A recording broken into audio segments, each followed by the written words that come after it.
Hello everybody and welcome to this video where I'm going to give 5 things to know for new or new-ish wrestling card collectors or people into the hobby, but specifically in the UK, which is very different from the US as we have things at the moment. So jumping straight into it, the first thing to know is that not all wrestling cards are easily available, and one thing that frustrates me a little bit is all of the content that's created is very much USA centered, and they talk about all the different products that they have available and how they go to Walmart and pick up lots of different products. We don't have Walmart, and in our supermarkets we have very few wrestling trading cards. The Slam Attacks were in there.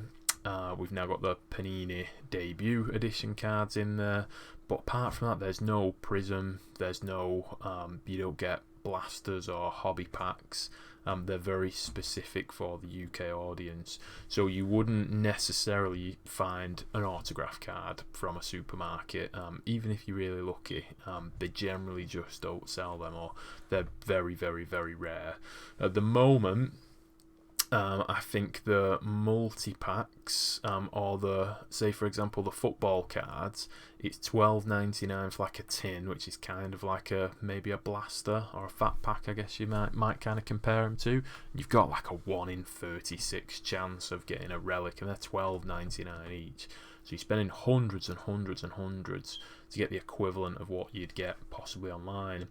However, I'll switch over.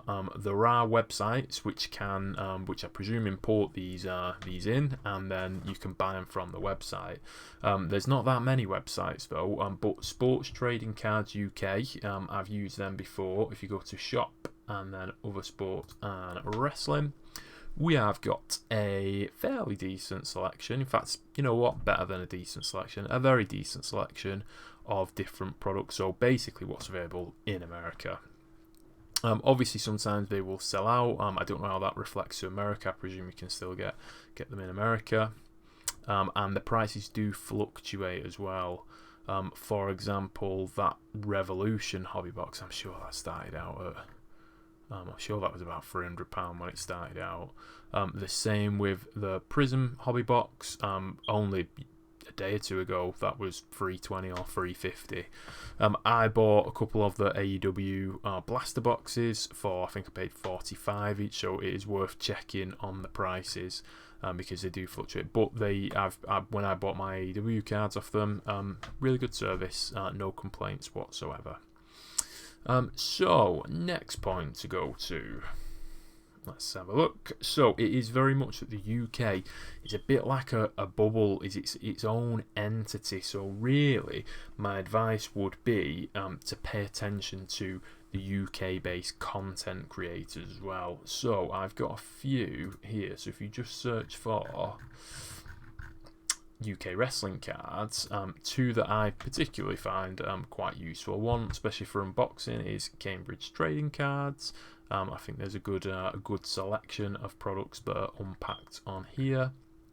And then one that's very much up and coming, but covers a lot at the moment, is Submit Wrestling Cards. Only 25 subscribers, which is ridiculous, really. They should have a lot more, but they cover a wide variety. So talking about PSA, all different. They do episodes on different cards as well. So yeah, I'm quite impressed. Unpacking as well. So yeah, I think there are. It says news as well. So yeah, no, I quite like them. I hope they produce more content in the future. So next one, we have got grading. So grading in the UK is different, and it's a bit of a mess, to be honest. I'm newish to the hobby myself. I'm not sure exactly what my opinion is on grading.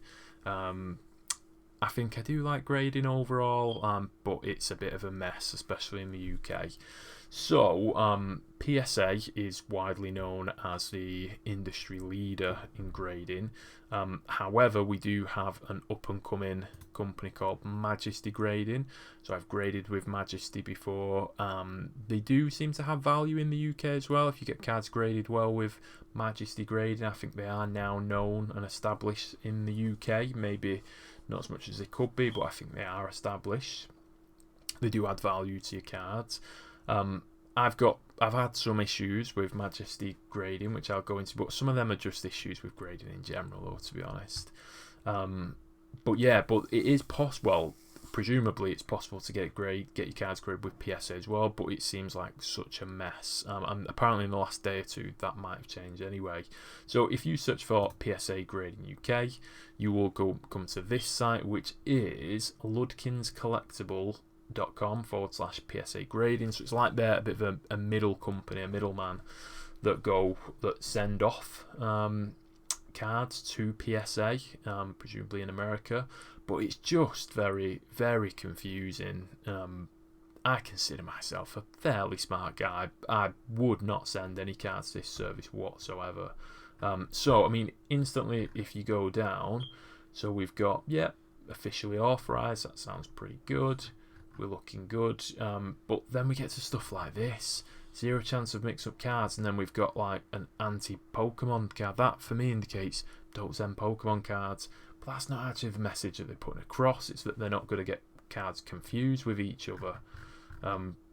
Maybe only a small kind of warning there for me. I'm very cynical for stuff like this, but this is a brochure. So first of all, you've got to download a brochure that tells you.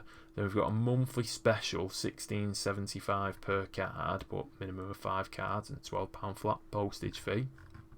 But then when you go down, it's not £16 per card, it's £19.50 per card. But then the maximum value per card is $499. But how do you know that? How do you know? And is that pre-grading or post-grading? Obviously, you don't know what your grading is going to be. The same with 120 business days. How long is that? I've done it on a calculator, but just try and figure out in your head now how many weeks is 120 business days. Might take you a minute. But again, it's not a deal breaker stuff like this so far. It's not terrible, but that just is confusing a little bit to me. Then when we go down, we've got a guide of how we can do things. So notifies of your intent to send cards. Step 2, Step 3, Step 4, Step 5. Step 5, stack the cards in the same order as the form. What happens if you don't? Step number 6, package cards and so on. Send to our PO box with tracking respective insurance. I've never heard the phrase tracking respective insurance ever be used before. And then we've got shipping. You will not be able to track your submission online via personal PSA. Automated emails to progress. Yep. Please note, failure to provide necessary information or send your cards in the wrong order. But put them in the box in the wrong order or incorrect packaging may result in additional charges being incurred. What are those charges? Who knows? So that's where we're at. So there's a 10-step guide of how to do it. It's probably worth saying as well, when I was doing a little bit of the research for this, I come across this. So Cards in Limbo's PSA and Ludkins Collectibles breakup. Seems like this isn't even a thing anymore anyway. Doesn't stop the website, doesn't say anywhere on here, so you could still be sending your cards. And it's stuff like that you've got to be able to trust. One of the problems that I had with Majesty grading, I'm a little bit of a perfectionist, maybe, although you might not be able to tell from my YouTube setup at the moment. It's a work in progress. But is that these companies are there they provide grading on the finer points of like it's quality. It's like a quality product that they're assessing the quality of something, but if they don't have quality in their processes, it's a bit contradictory a little bit. So my advice very much would be use Majesty Grading Company. What I would say about Majesty Grading Companies, I think they're fairly priced. I sent them my cards, they sent them back to me. The whole process was fairly smooth, and it very much I got email updates when things were happening and whereabouts the process things were. I didn't feel like if I put them in a wrong order then I'm going to get charges, anything like that. It was quite a smooth process, to be honest. So, next point number 4. So point number 4 is that the UK scene is a very underdeveloped scene compared to America or maybe even other parts of the world. So since I've been getting into the hobby, there's lots of phrases that are thrown around, and there's lots of brand names. For example, Panini is a maker of cards, but there's the Prism range, which has just kind of been released. I didn't know what Prism was. Within Prism, there's different types of parallels. I didn't know what parallel was when I first started kind of getting into this, but it's almost like they're their own mini brand names as well. So there's lots of terminology, lots of branding that we're not used to. But with Prism, for example, that will be because they've got NFL, American football, and basketball and baseball. They're all established sports with their own niches of trading cards. Wrestling cards like a small niche within a niche. But yeah, we're very underdeveloped in this country in terms of just generally people know. I think it's a much widely accepted hobby over in America. So we could do with some upskilling of the terminology with trading cards. And lastly, number 5, I think social media is the key. Social media will help us grow. As a UK scene, I think the UK scene, like I said, is very underdeveloped. I've got a couple of different groups. I think probably one of the things that stands out is that Submit Wrestling Card, which I think is a pretty good YouTube channel. I like the guys there. I think they produce good content. It's only got 25 subscribers, so they're obviously either not doing something quite right to market the channel, but they have been making attempts. They did a big competition giving away loads of cards, and I think they're on different platforms, or B, there's just not enough people kind of seeing the hobby really. So I've got a couple of suggestions. So I would suggest to follow the Submit Wrestling Cards Facebook group as well. There's quite a nice chats that go on in there. So we've got different different people will then strike up conversations. So it's good to know. It's a good thing to follow in that one. Hopefully we'll get everybody together. And then we've got another group, UK Trading Cards. So it's not specifically wrestling. However, every now and again there is wrestling talk in there and stuff to do with wrestling. But it's very much, it focuses on, what would we say? The terminology, like I was just saying then. So there's different things in there. There's different topics of conversation that I think are very much, from a UK perspective, it's good to be involved in these as well. So that's pretty much it for my top 5 things to know if you are new to collecting wrestling cards, especially in the UK.